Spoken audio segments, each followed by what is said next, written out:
안녕하세요. 슬아 정보사연입니다. 상쾌한 아침 맞이하셨나요?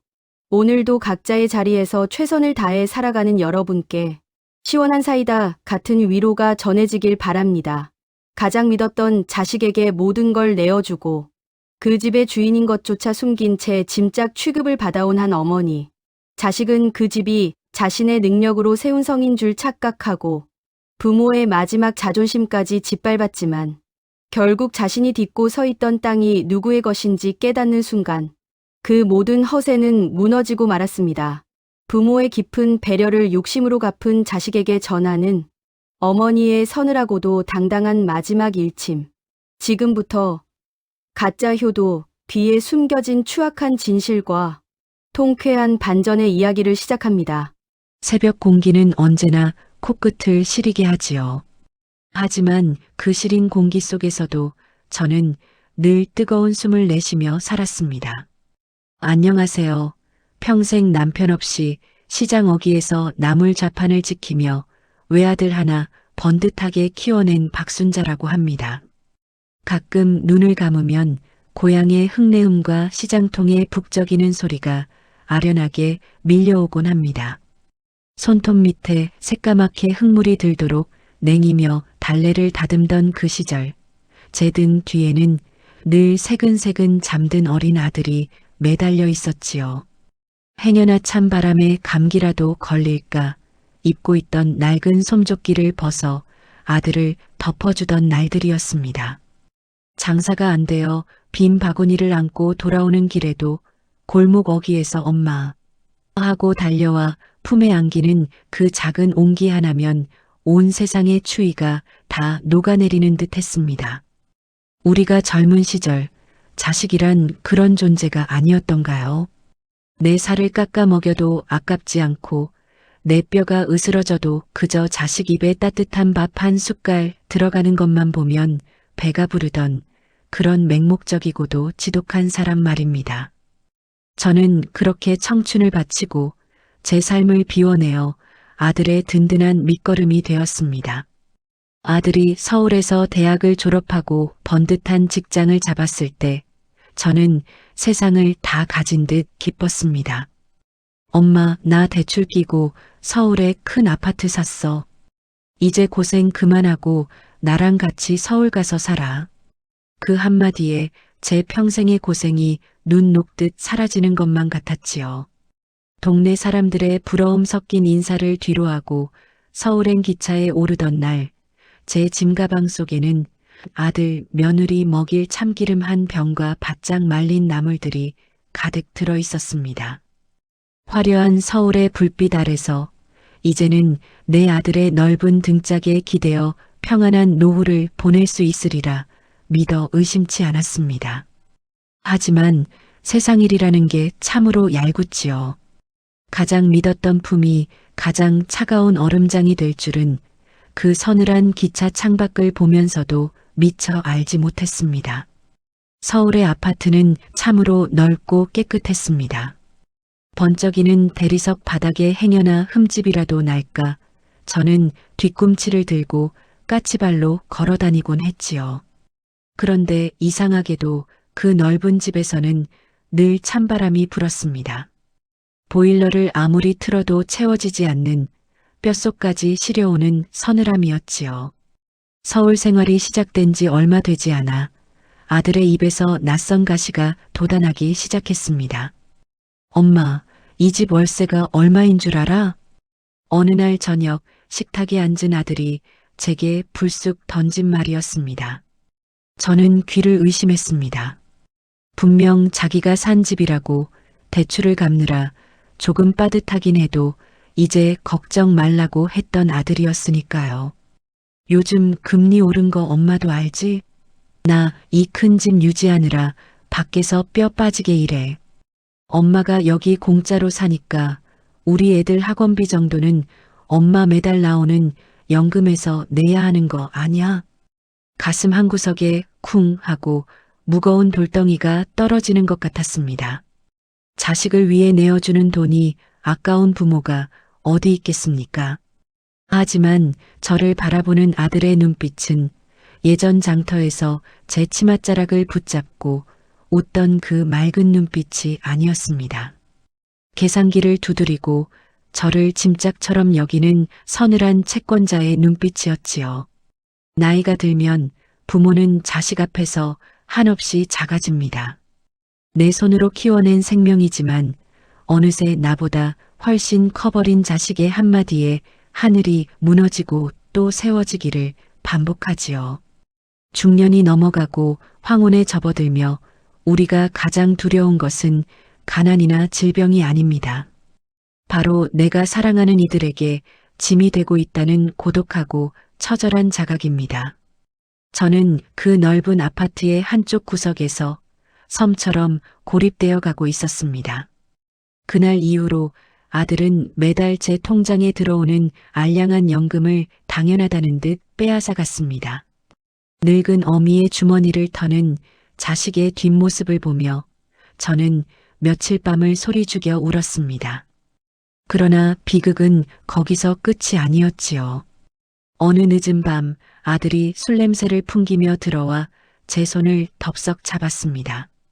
엄마, 나 요즘 급전이 조금 필요한데. 이거 당분간만 내가 쓸게. 아들의 시선이 머문 곳은 제 왼쪽 네 번째 손가락에 끼워져 있던 빛바랜 금반지였습니다. 그 반지가 어떤 반지입니까? 젊은 시절 남을 팔아모은 꼬깃꼬깃한 돈을 수년 동안 장판 밑에 모아두었다가 제 스스로에게 처음이자 마지막으로 선물했던 제 청춘의 훈장이었습니다. 그 반지를 볼 때마다 남편 없이 홀로 세상을 버텨낸 제 지난 날이 위로받는 것 같았지요. 하지만 아들은 그 반지의 무게를 알지 못했습니다.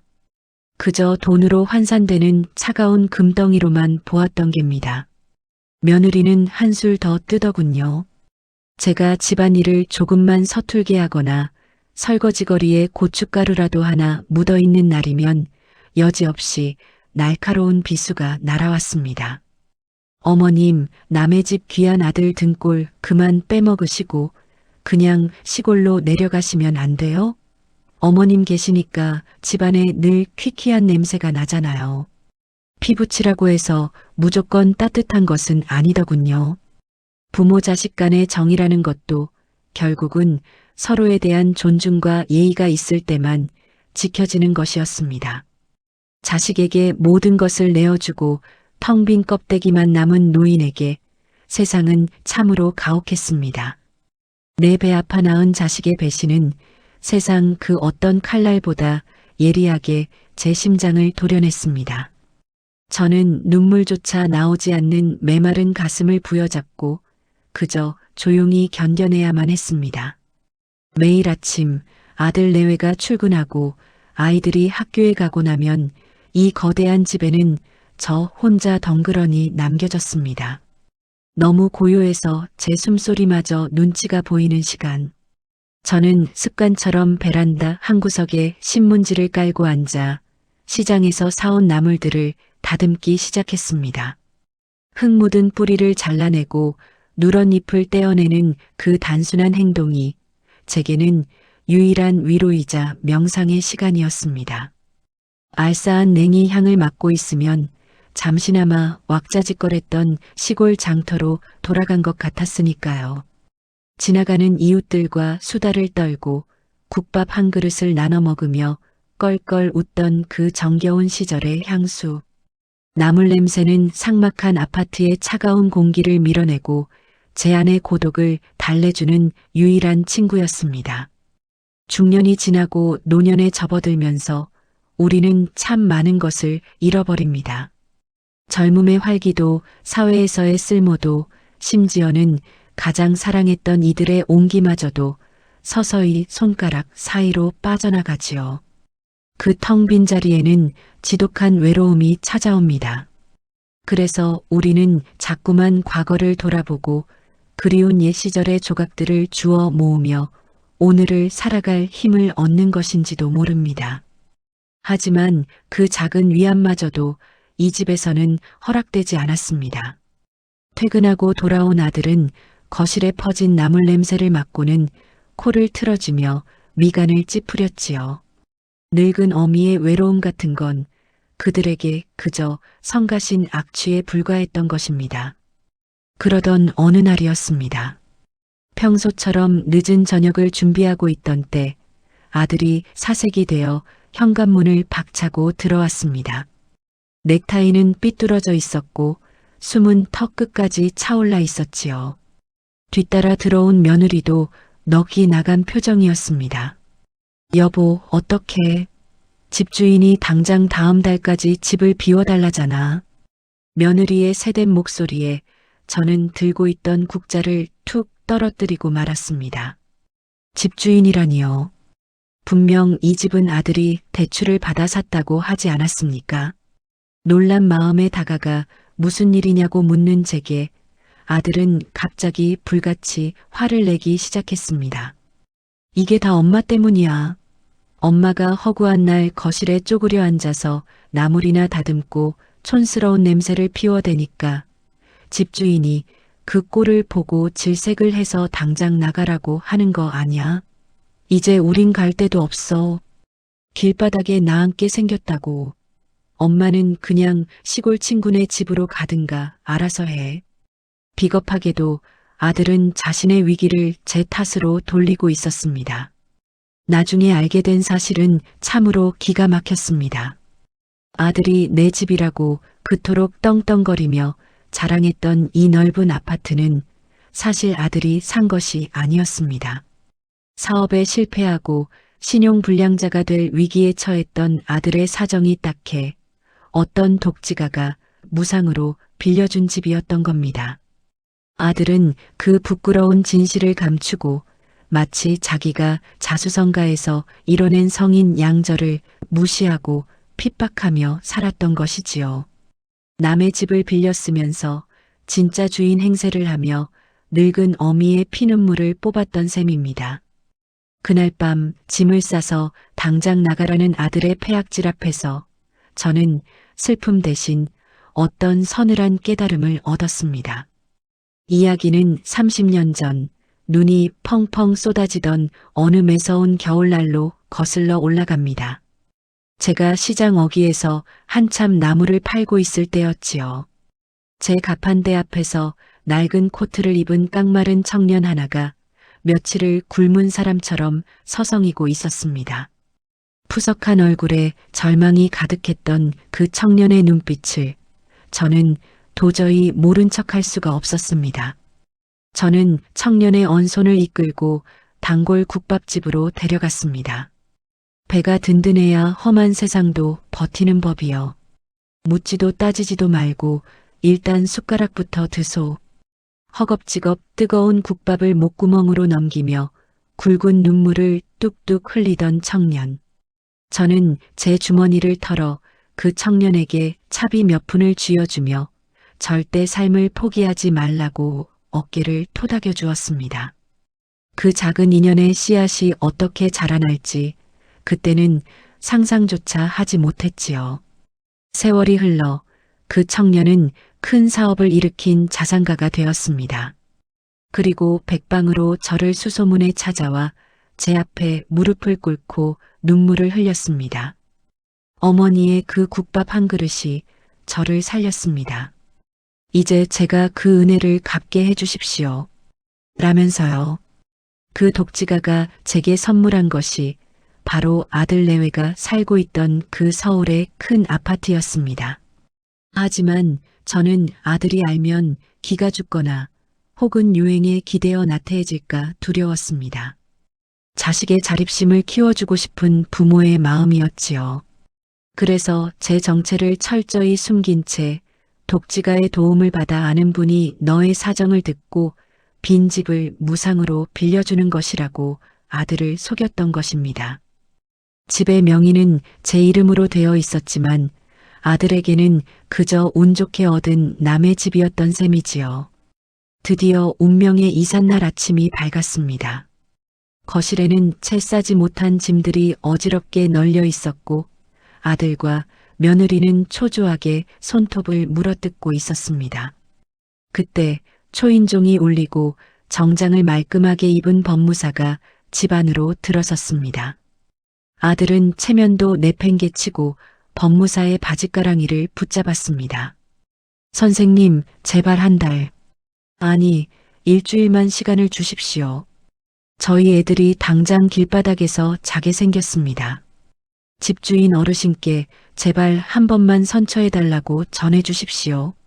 그러나 법무사는 얼음장같이 차가운 표정으로 가방에서 서류 한 장을 꺼내 내밀었습니다.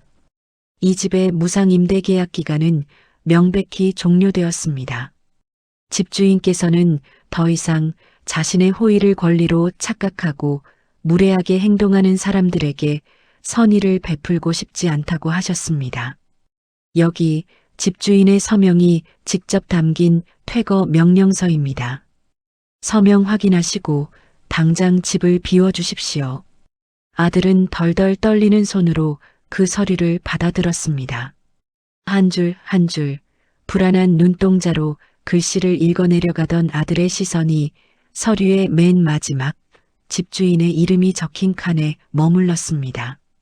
순간 아들의 두 눈이 커다랗게 벌어졌습니다. 숨소리조차 들리지 않는 정적. 그곳에 적힌 집주인의 이름은 아들이 상상했던 어느 돈 많은 회장님이 아니었습니다. 바로 곁에서 낡은 보따리 하나 달랑 들고 묵묵히 서 있던 저 박순자. 세 글자가 또렷하게 박혀 있었으니까요. 이게 뭐야? 박순자? 우리 엄마 이름이 왜 여기 있어? 아들은 마치 귀신이라도 본 사람처럼 뒤로 주춤 물러섰습니다. 그리고는 이내 실성한 사람처럼 허탈하게 웃으며 소리를 지르기 시작했습니다. 엄마가 어떻게 이 집 주인이 돼? 평생 시장 바닥에서 나물이나 팔던 엄마가 무슨 돈으로 이 비싼 강남 아파트를 사? 이거 다 사기지? 당신들 나한테 무슨 장난을 치는 거야? 광기에 서린 아들의 외침을 들으며 저는 조용히 들고 있던 보따리를 바닥에 내려놓았습니다. 그리고 한평생 저를 짓눌렀던 무거운 껍데기를 벗어던지듯 등허리를 곧게 펴고 아들의 눈을 똑바로 응시했습니다. 장난이 아니다. 이 집의 진짜 주인은 내가 그렇게 벌레 보듯 무시했던 내 어미 박순자가 맞다. 제 입에서 나온 차갑고 단호한 목소리에 며느리는 그 자리에 털썩 주저앉았고 아들은 입을 다물지 못했습니다. 진실을 알게 된 순간 인간의 허영심이 얼마나 초라하게 무너져 내리는지를 저는 똑똑히 목격했습니다. 저는 한 걸음 앞으로 다가가 핏발선 눈으로 아들을 바라보며 말했습니다. 아들아, 너는 이 집이 내 능력으로 일군 내 잘난 성인 줄 알았지? 아니, 이 집은 30년 전 눈보라 치던 날 내 어미가 낯선 이에게 베풀었던 따뜻한 국밥 한 그릇. 그 작은 인연과 내 평생의 땀방울이 만들어낸 내 집이다. 내가 스스로 일어서길 바라는 마음에 내 모든 것을 숨겨주었건만 너희는 내 선의를 조롱하고 내 손가락에 금반지를 빼앗고 나를 쓰레기 취급하며 내몰았지. 너희가 늙은 어미에게 소금을 뿌릴 때 너희는 스스로 머물 곳을 발로 찬 거다. 엄마, 그게 무슨... 내가 내 집주인이 아니라 내가 내 손님이었단다. 그리고 이제 그 불쾌했던 손님 맞이를 끝낼 참이다. 그날로 저는 가차없이 아들 부부를 현관문 밖으로 내쫓았습니다. 뒤늦게 사태를 파악한 아들과 며느리는 굳게 닫힌 철문 밖에서 무릎을 꿇고 제 바짓가랑이를 찾는 신용을 하며 울고불고 매달렸습니다. 엄마, 내가 잘못했어. 우리가 미쳤었나 봐. 애들 생각해서라도 제발 한 번만 용서해줘요. 어머님. 문 밖에서 들려오는 처절한 곡성. 내 속으로 낳은 자식의 울음소리를 듣고 마음이 찢어지지 않을 어미가 어디 있겠습니까? 철문에 이마를 기댄 채 제 두 눈에서도 굵은 눈물이 쉴 새 없이 흘러내렸습니다. 하지만 저는 끝내 손잡이를 돌리지 않았습니다. 대신 찰칵하고 차갑게 잠금 장치를 걸어 잠갔습니다. 우리가 황혼에 접어들며 배워야 할 가장 어려운 숙제는 아마도 비워내는 것일 겁니다. 쓰지 않는 물건을 버리는 것부터 시작해서 쓸데없는 욕심을 버리고 종국에는 나를 갉아먹는 관계마저도 과감히 잘라내는 연습. 그것이 비록 내 살붙이라 할지라도 말입니다. 피붙이라도 인성을 버리고 도리를 잃으면 남보다도 못하다는 것. 저는 이 단단한 문을 걸어 잠그며 아들에게도 그리고 제 자신에게도 뼈저린 마지막 가르침을 남겼습니다. 자식을 향한 맹목적인 희생과 집착을 내려놓으니 놀랍게도 그제야 온전한 제 자신의 삶이 보이기 시작했습니다. 텅 빈 거실 한가운데 우두커니 서 있었지만 더 이상 찬바람이 시리게 느껴지지 않았습니다.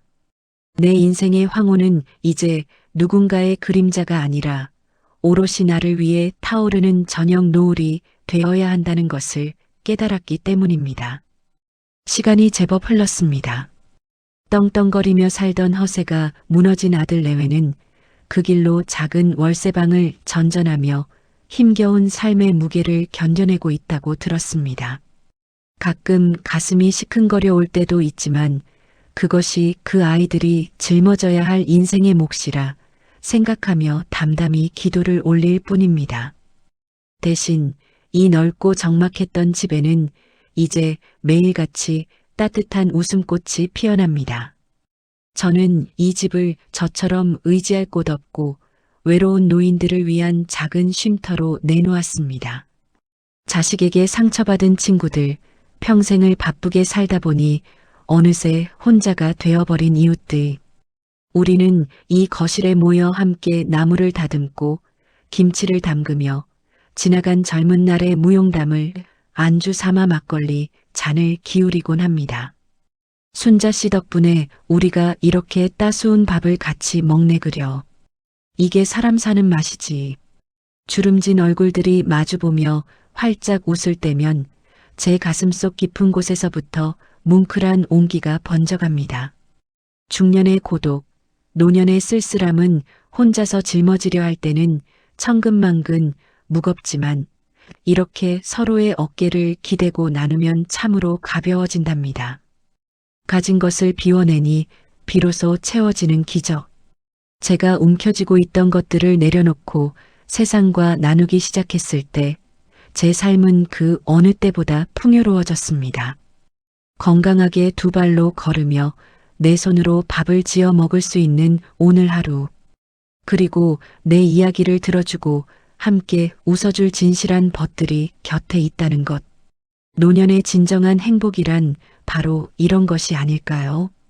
창밖으로 붉게 물드는 저녁 노을이 오늘따라 유난히 아름답습니다. 해가 지는 시간은 하루 중 가장 서글픈 때가 아니라 세상을 향해 가장 따뜻하고 포근한 빛을 나누어주는 시간임을 이제야 알겠습니다. 여러분의 황혼도 부디 이 노을빛처럼 찬란하고 따스하기를. 지금까지 긴 인생길을 걸어오시느라 참으로 애많으셨습니다. 이제는 여러분 자신을 위해 가장 편안하게 웃으시길 바랍니다.